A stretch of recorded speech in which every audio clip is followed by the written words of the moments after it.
বাতিল করো মোদী সরকার হুঁশিয়ার হুঁশিয়ার হুঁশিয়ার ধর্মেন্দ্র কুণাল হুঁশিয়ার হুঁশিয়ার হুঁশিয়ার BJP go back go back BJP go back go back নাগরিকত্ব সংশোধন বাতিল করো বাতিল করো বাতিল করো জেপিসি go back go back জেপিসি go back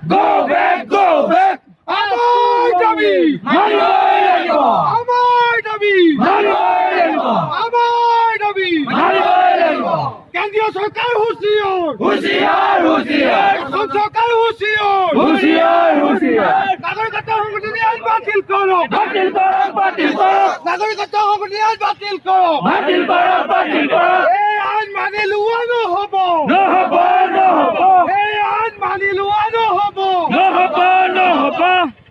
নাগরিকত্ব সংশোধনী আইন বাতিল করো বাতিল করো বাতিল করো নাগরিকত্ব সংশোধনী আইন বাতিল করো বাতিল করো বাতিল করো জয় অসম জয় অসম জয় অসম জয় অসম জয় অসম জয় অসম সদৌ অসম ছাত্ৰ সন্থাৰ নেতৃত্বত 30 জনগোষ্ঠীয় সংগঠনে যৌথভাৱে কাইলৈ আজি ক'লা দিৱস ক'লা দিন হিচাপে ঘোষণা কৰিছে সমগ্ৰ অসমত আৰু কাইলৈ 8 জানুৱাৰী কাইলৈ সমগ্ৰ অসম তথা নৰ্থ ইষ্টত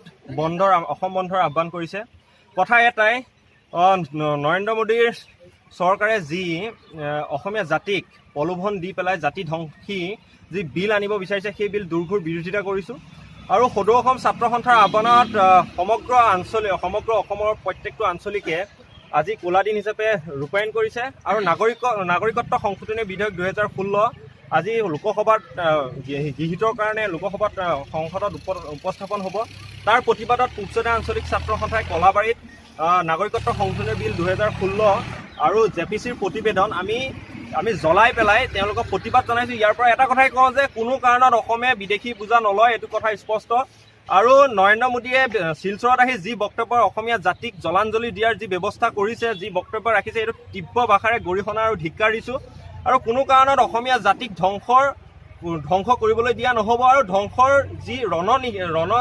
নীতি তৈয়াৰ কৰিছে এইটো কোনো কাৰণত আছুৱে চাই নাথাকে আৰু মানি নলয় আৰু এইটো কথা স্পষ্ট আৰু অসম চুক্তি আখৰে আখৰে ৰূপায়ণ কৰিব লাগিব ইয়াত কমিটিৰ ওপৰত কমিটি গঠন কৰি থাকিলে নহ'ব এইটো কথা কিন্তু স্পষ্ট আৰু সদৌ অসম ছাত্ৰ সন্থাই কেন্দ্ৰীয় চৰকাৰ আৰু অসম চৰকাৰক এইটো স্পষ্ট ভাষাৰে কৈ দিছে যে কোনো কাৰণত বিদেশী বুজা অসমে নলয় এইটো কথা স্পষ্ট আৰু ইয়াত বেলেগকৈ আৰু ক'বলগীয়া নাই আৰু অসমীয়া ৰাইজৰ প্ৰতি এটাই শ্ৰদ্ধা জনাই এটা কথাই কওঁ 8 জানুৱাৰী সমগ্ৰ অসমত অসম বন্ধ কাৰ্যসূচী ঘোষণা কৰিছে বিষয় এটাই অসমীয়া জাতিক এতিয়া বিজেপি চৰকাৰখনে পংগুলৈ ৰূপান্তৰ কৰিবলৈ চেষ্টা কৰি আছে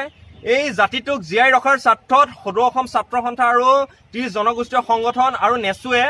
সমগ্ৰ উত্তৰ পূৰ্বাঞ্চলত কাইলৈ বন্ধ ঘোষণা কৰিছে আৰু শান্তিপূৰ্ণভাৱে অসমীয়া ৰাইজে এই বন্ধ অতি সুন্দৰভাৱে পালন কৰক আৰু অসমীয়া জাতিক